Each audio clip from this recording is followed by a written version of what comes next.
Hi friends, എല്ലാവർക്കും ജവാദിയൻസ് YouTube ചാനലിലേക്ക് സ്വാഗതം. നമ്മൾ ഇന്ന് ഉണ്ടാക്കാൻ പോകുന്നത് തേങ്ങാപ്പരിപ്പ് കൊണ്ടുള്ള ഒരു നാടൻ ചിക്കൻ കറിയാണ്.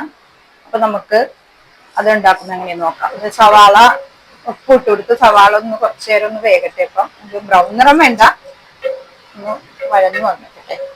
അപ്പോഴത്തേക്ക് നിങ്ങൾക്ക് ഞാൻ ഒരു യൂസ്ഫുൾ ആയിട്ടുള്ള ഒരു പ്രോഡക്റ്റ് കാണിച്ചു തരാം. ഇതെനിക്ക് ഓൺലൈനിൽ നിന്ന് ഓഫറിൽ കിട്ടിയതാണ്.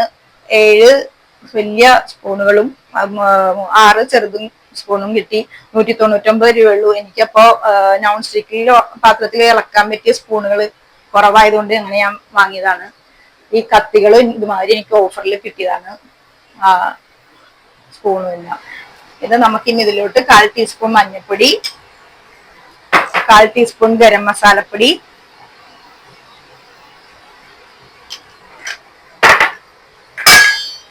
1 ടീസ്പൂൺ മല്ലിപ്പൊടി,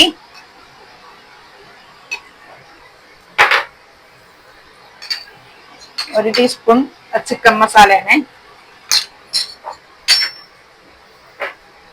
ഒരു 3 ടീസ്പൂൺ കാശ്മീരി മുളക് പൊടി. എരിവില്ലാത്തതുകൊണ്ടാണ് 3 ടീസ്പൂൺ ഇടുന്നത്. നിങ്ങളുടെ എരിവുള്ളതാണെങ്കിൽ അതനുസരിച്ച് കുറച്ചിട്ടാൽ മതി.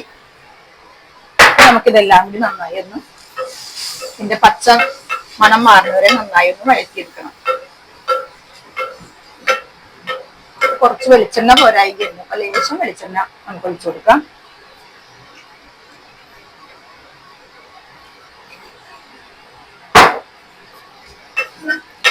ഇനി ഇതിലേക്ക് നമുക്ക് കറിവേപ്പില ഇടാം. ഇതിലേക്ക് കുറച്ച് കറിവേപ്പില,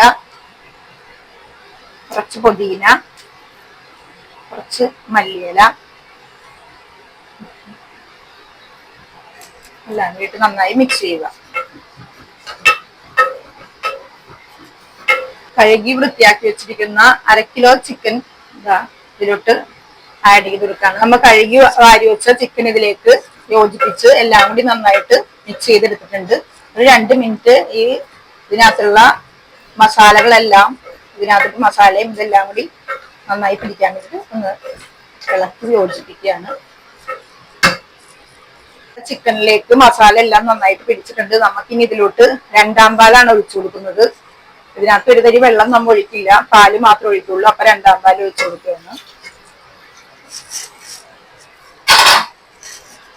നന്നായി എല്ലാം കൂടി യോജിപ്പിച്ച് അങ്ങനെ 2ാം പാല് ഒഴിച്ചിട്ടുണ്ട്. ഇനി നമുക്ക് ഒരു 5 മിനിറ്റ് അടച്ചു വെച്ച് വേവിക്കാം. അതാ നമുക്ക് നമ്മുടെ ചിക്കൻ എന്താ പരിവെന്ന് നോക്കാം. എല്ലാം അതിന്റെ പാലെല്ലാം കുറുകി വെന്ത് വന്നിട്ടുണ്ട്. ചിക്കനൊക്കെ നന്നായി വെന്ത് വന്നിട്ടുണ്ട്. നമുക്കിതിലോട്ട് ഇനി 1ാം പാല് ഒഴിക്കാം.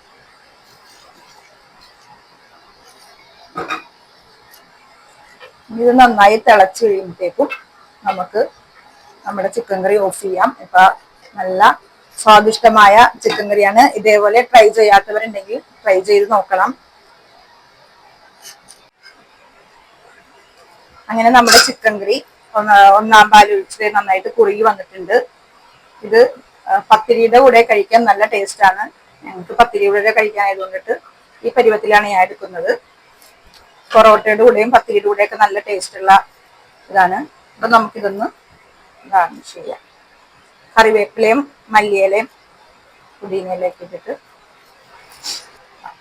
അപ്പൊ നമ്മുടെ ചിക്കൻ കറി റെഡിയായി. ഇതാണ് ഇതിന്റെ ഫൈനൽ. ഇതിനകത്ത് മല്ലിയില, പുതിന, കറിവേപ്പില എല്ലാം ഇട്ട് ഇതായും. ഞങ്ങൾക്ക് പത്തിരിയുടെ കൂടെ കഴിക്കാനായതുകൊണ്ടിട്ട് ഈ ഒരു ഗ്രേവിക്കാണ് നമ്മൾ എടുത്തേക്കുന്നത്. പൊറോട്ടയുടെ കൂടെയും പത്തിരിയുടെ കൂടെയൊക്കെ നല്ല ടേസ്റ്റ് ഉള്ളതാണ്. ഉണ്ടാക്കി നോക്കാത്തവർ തീർച്ചയായും ട്രൈ ചെയ്ത് നോക്കേണ്ട ഒരു ഐറ്റമാണ്. അപ്പോൾ ആരെങ്കിലും ഞങ്ങളുടെ ചാനൽ സബ്സ്ക്രൈബ് ചെയ്യാത്തവരുണ്ടെങ്കിൽ ദയവായി സബ്സ്ക്രൈബ് ചെയ്യണേ പ്ലീസ്. അപ്പോൾ മറ്റൊരു വീഡിയോയുമായി നമുക്ക് വീണ്ടും കാണാം. Bye bye.